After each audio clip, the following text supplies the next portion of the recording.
More cruise cancellations on deck for us today as we take a look at cruise news and travel news around the world.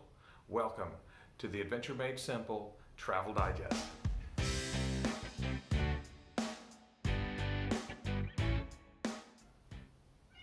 Thank you for joining us today. My name is John, and welcome to the Adventure Made Simple Travel Digest, where we take a look at cruise and travel news around the world, things you need to know as you're keeping up with all the changes that are happening almost daily in the world of cruising and travel. First up, let's take a look at NCL, who is canceling a couple of cruises into January, a couple I should say. 5 different ships have been paused, and let's go over the list. So we've got the Norwegian Pearl, who is canceling cruises through and up to January 17. The Norwegian Dawn, who's canceling cruises through and up to January 18. The Norwegian Getaway, through and up to January 19. The Norwegian Escape, through and up to January 22nd. And the Norwegian Joy, through and up to also January 22nd. We've got some good news here from the CDC.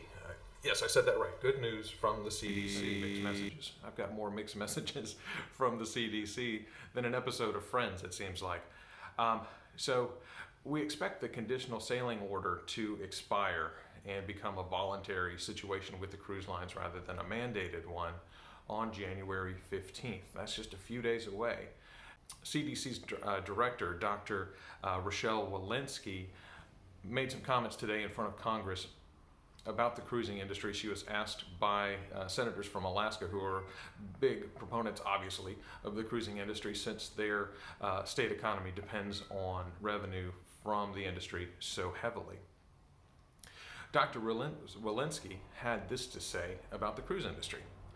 The fact that the industry has stepped up and is now interested in doing and exceeding the compliance with the CSO without the order even needing to be in place is a real testimony to how well that has worked and how we work collaboratively with the industry.